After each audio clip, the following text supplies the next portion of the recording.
Bonjour chers internautes de IGFM.sn. Nous avons le plaisir de recevoir aujourd'hui pour votre émission 13 minutes pour convaincre M. Bokar Ly, directeur général de la SAPCO. Bonsoir M. Ly. Bonsoir, merci de l'invitation. M. Ly, il y a 3 semaines de cela, le chef de l'État, le président Macky Sall, a fait une adresse à la nation pour dire qu'après avoir consulté le Conseil constitutionnel sur la réduction de son mandat, le Conseil lui a dit qu'il ne peut pas réduire son mandat. Et finalement, il a décidé de ne plus respecter son engagement électoral de réduire son mandat de 7 à 5 ans. Cela a créé un tollé dans l'opinion. Certains pensent que le chef de l'État a fait du wax-waxet. Est-ce que vous êtes de cet avis?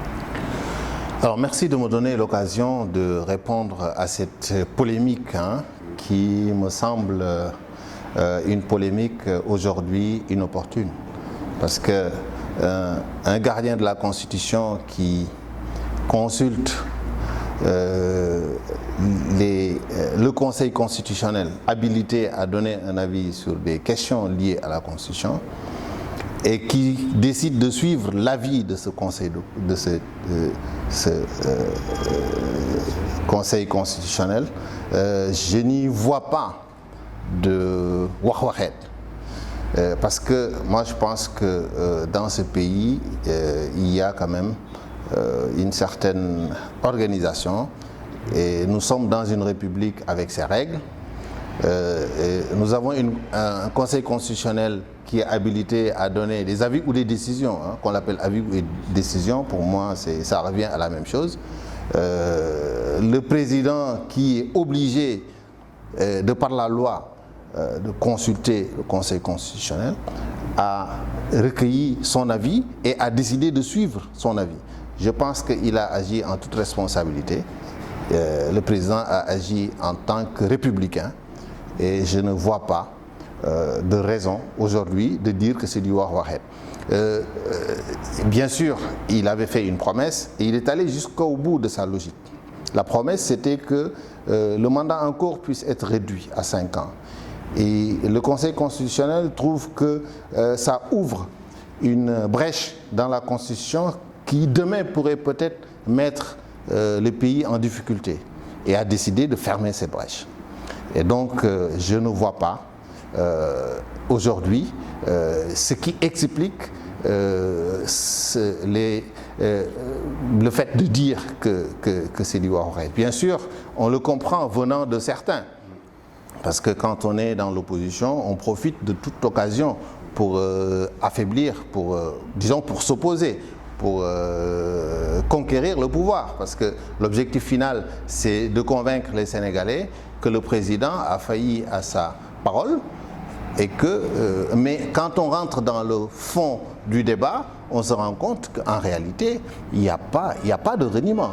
C'est juste que le président a décidé de se conformer aux règles de la République. Oui, il a décidé de se conformer aux règles de la République, mais selon certains juristes, notamment le professeur Céline Diop, qui est quand même une voix autorisée en matière de droit constitutionnel, lui, il pense que le président de la République, comme il l'a dit, il n'était pas lié du tout à l'avis ou à la décision. Alors, c'est là que l'aspect républicain apparaît dans le débat et que occulte certains de nos juristes.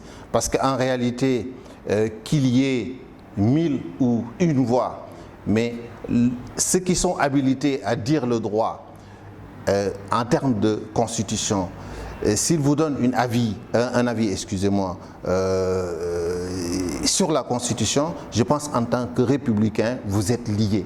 Parce que c'est l'avis la plus autorisée aujourd'hui dans ce pays à dire ce qu'il faut faire en matière de constitution. Oui, bon, certains pensent aussi que puisque c'est un engagement personnel qu'il avait pris, même si le constitutionnel dit qu'il ne peut pas réduire son mandat, pour tenir sa promesse, il aurait dû démissionner au bout de 5 ans de législature.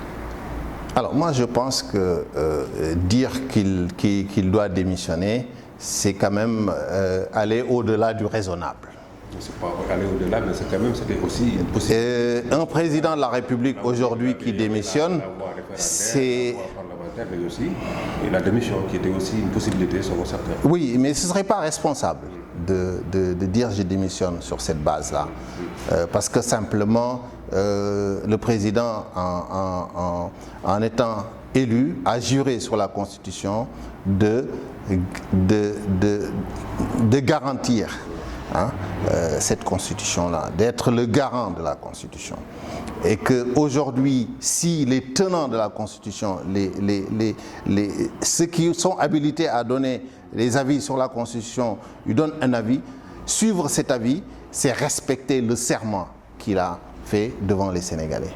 Donc aujourd'hui, c'est clair, on va droit vers le référendum.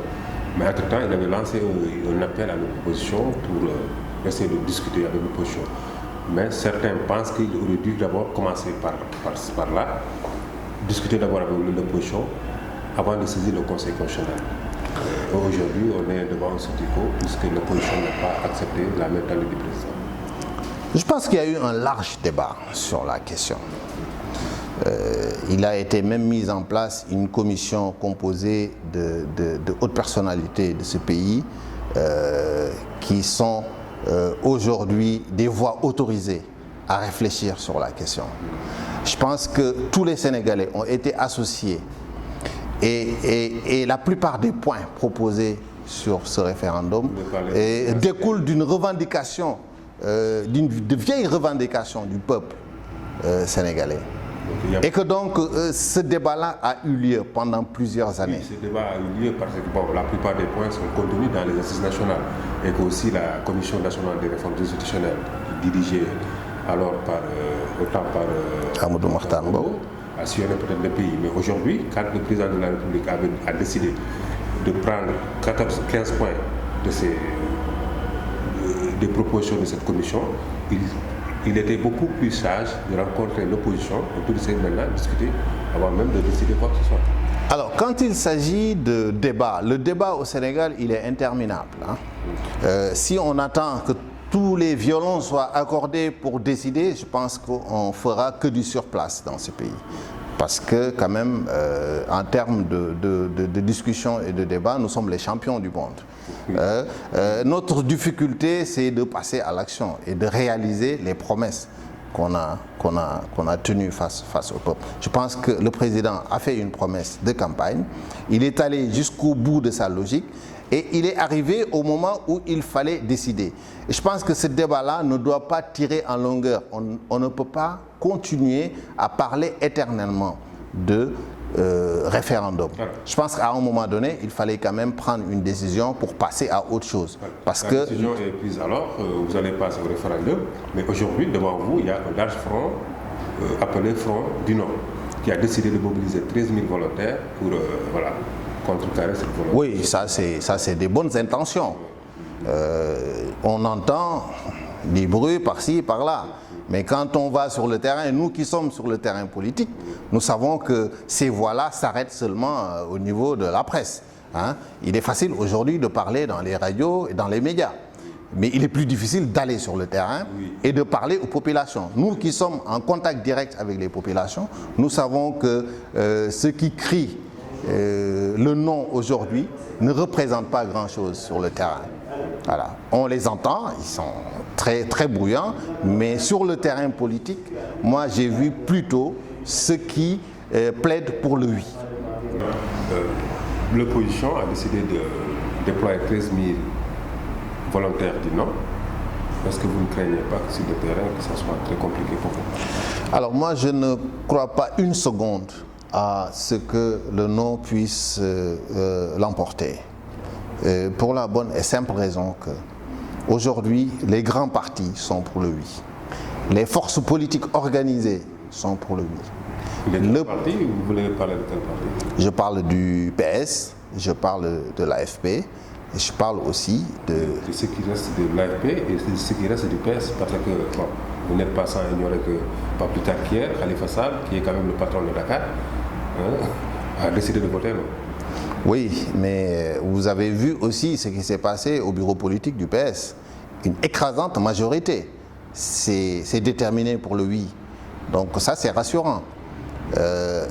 Dakar sera très disputé de toute façon, parce que la plupart des forces politiques sont concentrées à Dakar. Et ce sera la même chose pour n'importe quelle élection au Sénégal.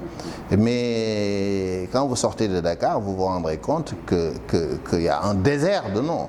Un désert de noms, Hambourg ou... Hambourg, exactement. Moi, je ne vois pas d'opposition. Le oui est en marche.